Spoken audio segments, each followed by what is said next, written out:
साथियों, ऊपर आका है और नीचे आपका काका है। ये वीडियो उन सारे एस्पिरेंट्स के लिए हैं जो 7 मई को पेपर देने वाले हैं और स्पेसिफिकली लो स्कोरिंग स्टूडेंट्स के लिए। और ये व्यूज़ के लिए नहीं है, ये आपके रियलिस्टिक प्रैक्टिकल हेल्प के लिए है।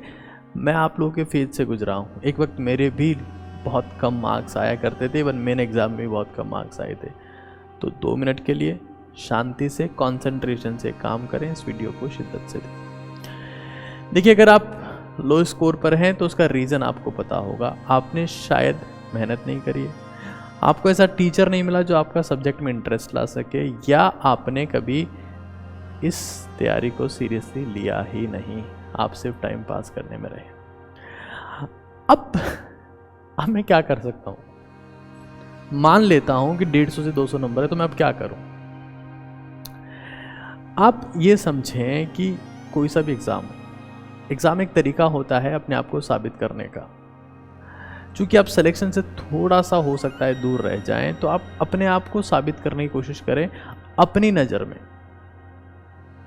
आप किसी एक सब्जेक्ट को पकड़ लें कि भाई मैं तो अब बायोलॉजी ही पढ़ रहा हूँ, या मैं तो अब केमिस्ट्री ही पढ़ रहा हूँ, और 10 दिन पूरी शिद्दत से इसी पे लगूंगा और मैं बताऊंगा कि मैंने ये पढ़ा और मेरे में इम्प्रूवमेंट आया। तो ये बात नहीं कि मेरे में दिमाग नहीं, मेरे में दिमाग है, मैं शायद वो शिद्दत नहीं दिखा पाया जो रिक्वायर्ड थी। तो इट्स ए टाइम कि आप अपने आप को अपने लिए, अपने सामने साबित करें। Prove yourself to yourself only. Exam confidence gain करने का। मान लीजिए आप अभी पढ़ना बंद कर देते हैं, मान लेते भी आपके मॉक टेस्ट में 150 से 200 नंबर आ रहे हैं और फाइनल एग्जाम में आपका स्कोर आता है 100 नंबर ही आया, तो आपका कॉन्फिडेंस क्रैश हो गया। नेक्स्ट ईयर आप एग्ज़ाम देने की कोशिश तक नहीं करेंगे। लेकिन अभी आप पढ़ते हैं, फोकस करते हैं कि मुझे बायोलॉजी केमिस्ट्री तो आती है, फिजिक्स में फॉर्मूलाज पढ़ के चले जाऊंगा, अपना स्कोर इंप्रूव करूंगा, 450-500 को टच करने की कोशिश करूंगा। तो क्या होगा? नेक्स्ट ईयर के लिए आप में कॉन्फिडेंस रहेगा कि जब मैं 10-15 दिन पढ़ के इतना इंप्रूव कर सकता हूं, तो साल भर पढ़ के तो मैं सिग्निफिकेंट इंप्रूवमेंट ला सकता हूं। तो अपने आप को प्रूव कैसे करना है? अभी आप इंडिविजुअल सब्जेक्ट को पकड़ लें, तीनों सब्जेक्ट की बात ना करें और PYQ शिद्दत से सॉल्व करें, उनको बार बार रिवाइज करें, बार बार नोट डाउन करें, बार बार उनको करते रहें, तब तक आपको उसमें 100% कॉन्फिडेंस नहीं आ जाए। एक और बात बता देता हूँ, जो लो स्कोरिंग स्टूडेंट है उनके लिए फ्राइडे की रात को मतलब शुक्रवार, जुम्मे रात को 9 बजे महा रिवीजन आ रहा है केमिस्ट्री का। लो स्कोरिंग स्टूडेंट्स के लिए ऑर्गेनिक, इनऑर्गेनिक, फिजिकल तीनों उसमें होने वाले हैं। तो हमारी टीम, अब तो AJ सर भी हमारे साथ में आ गए, पूरी शिद्दत से आपके साथ में लगे हुए हैं और आगे भी लगे रहेंगे। बस ये बात याद रखना दोस्त, सिलेक्शन हो ना हो, रिजल्ट के बाद ये फील आना चाहिए कि यार मैंने मेहनत किया, मेरे में इम्प्रूवमेंट आया और मेरी औकात है सेलेक्ट होने की। क्योंकि वो औकात अगर तुम्हारी नज़रों में बढ़ गई ना, तो दुनिया तो एक दिन अपने आप सैल्यूट करेगी तुम्हें। सेकंड कैटेगरी उन बच्चों की है जिनका अभी मॉक टेस्ट में स्कोर जो है वो 450 से 530 के बीच में आ रहा है। अब इन लोगों को क्या है कि इनको लग रहा है कि कट ऑफ तो 600 जाती है, तो सिलेक्शन होगा कैसे? एक तो मैं कोटा और दिल्ली के कुछ इंस्टीट्यूट से रिक्वेस्ट करना चाहता हूं कि अब अपनी DLP को बेचने से बाज आ जाओ और वो क्वेश्चन दो टेस्ट में जो आते हैं नीट एग्ज़ाम में। अभी भी तुम्हें नोट्स में से टिकाना है, बच्चों को फ्रस्ट्रेट करना है। तो अगर ऐसा हो रहा है, आपको लग रहा है कि नहीं बहुत सारे क्वेश्चन ऐसे जो इररिलेवेंट है, बेटर किसी की ब्रांड वैल्यू के चक्कर में अपने कॉन्फिडेंस का सत्यानाश मत करो। इस बात को समझ लो कि अब अगर लग रहा है कि नहीं हो रहा उसमें स्कोर, PYQs पे आ जाओ और PYQs में इंश्योर करो कि मुझे 600 नंबर लाने ही लाने हैं, 650 नंबर लाने ही लाने हैं, वो आएंगे। देखो PYQ सॉल्व करोगे तो क्या होगा? रिवीजन होगा, तीनों सब्जेक्ट का होगा, PCB तीनों का होगा। और जब रिवीजन होगा तो साथ में स्कोर अच्छा आएगा तो कॉन्फिडेंस भी आएगा, और कॉन्फिडेंस जो है ना, वो कॉन्फिडेंस ही अब आपकी परफॉर्मेंस लाएगा, वो कॉन्फिडेंस ही आपकी परफॉर्मेंस लाएगा। कई बच्चे पता है क्या करते हैं कि यार मॉक टेस्ट में तो, इसके टेस्ट में तो 450 नंबर ही आ रहे हैं, 480 आ रहे हैं, तो पढ़ना ही छोड़ देते हैं, और जब फाइनल एग्जाम देते हैं तो उनका स्कोर आता है 350। आप 10 दिन की ताकत को हल्के में मत मानिए दोस्त। पूरा सिलेबस रिवाइज होता है, पूरी थ्योरी रिवाइज होती है, सारे कॉन्सेप्ट रिवाइज होते हैं। आंसर तो वहाँ लिखा होगा, 4 ऑप्शन आएंगे, एक सही ढूंढना है। अभी नॉलेज से ज़्यादा इंपॉर्टेंट कॉन्फिडेंस है कि मैं ढूंढ पाऊंगा, मैं ढूंढ लूंगा, क्योंकि मैं 10 दिन घिसवाया हूं अपने आप को। इस गलतफहमी में मत जीना कि अब कुछ नहीं हो सकता। ये 10 दिन ही कॉन्फिडेंस में डिफरेंस पैदा करते हैं। और वो जो मार्जिन होता है ना कि 4 नंबर, एक सवाल सही होता तो कॉलेज मिल जाता, 2 सवाल सही होते तो बस एम्स में होता, वो इन्हीं दिनों से आता है। ध्यान रखना इस चीज़ का। तो आपका सिलेक्शन होगा, कॉन्फिडेंस को डाउन नहीं होने देना है और ये समझ लेना है दैट राइट नाउ किसी इंस्टीट्यूट या किसी कोचिंग की ब्रांड वैल्यू से ज़्यादा इंपॉर्टेंट है हमारा कॉन्फिडेंस। किसी के टेस्ट में स्कोर नहीं आ रहा है कि मैंने XYZ कोचिंग का टेस्ट दिया, मेरा नंबर नहीं आया, तो वो NT का पेपर नहीं बना रहे, वो खुद के मॉड्यूल के हिसाब से टेस्ट सेट कर रहे हैं ताकि उनके मॉड्यूल सेल हो। अपने को कॉन्फिडेंस पे काम करना है। नीट के PYQ, अगर एक स्टूडेंट थी शिवानी सैनी, 691 उसने स्कोर किया, उसके PYQs का जब टेस्ट होता था तो 720 में से 720 आते थे। और मैं आपको लिख के दे रहा हूँ, आप रेंडमली कोई सा PYQ का टेस्ट देके देख लो, आपके 720 नहीं आएंगे।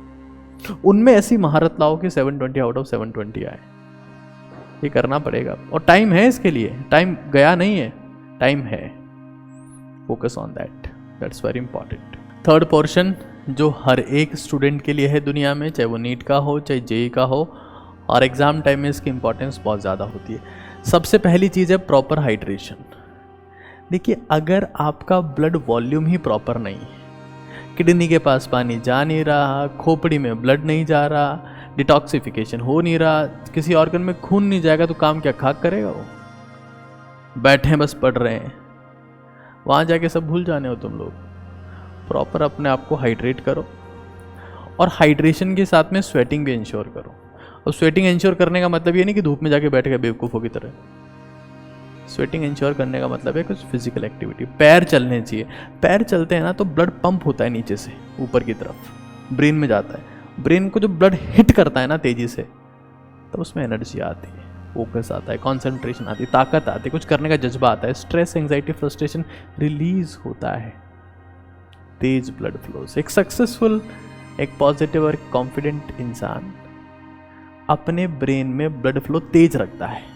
अनसक्सेसफुल, डिप्रेस्ड, लो कॉन्फिडेंट का ब्लड फ्लो कमज़ोर होता है। 7 मई को आपका कॉन्फिडेंस कैसा होगा, या किसी भी एग्जाम वाली डेट को आपका कॉन्फिडेंस कैसा होगा, it's all about blood flow. सीढ़ियाँ चढ़िए, 15 मिनट सुबह, 15 मिनट शाम को, बेस्ट एक्सरसाइज है।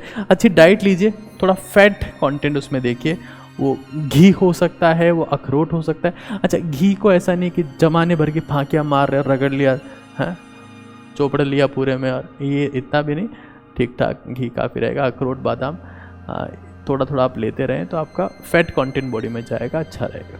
पानी बहुत ज़रूरी है, ब्रेन का सिग्निफिकेंट पार्ट पानी से बना हुआ है, आपको ये बात पता है। पॉजिटिव सेल्फ टॉक, अपने आप से जब लग रहा है कि नेगेटिव थॉट्स आ रहे हैं तो किसी टॉपिक के बारे में सोचने लगे कि मैं क्रेब्स साइकिल रिवाइज कर लेता हूँ, मैं ग्लाइकोलिसिस रिवाइज कर लेता हूँ, मैं आयनाइजेशन एंथैल्पी की ट्रेंड्स रिवाइज कर लेता हूँ। पॉजिटिव सेल्फ टॉक करें।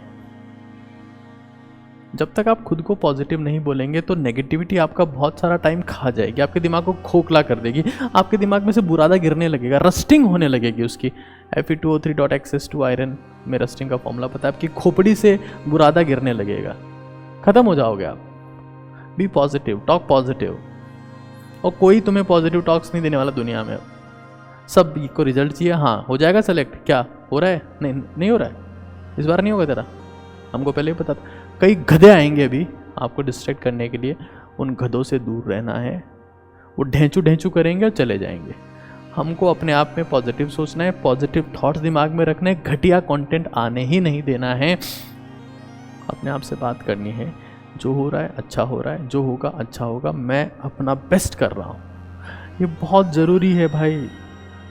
Mental perceptions are most important thing in the life, most important.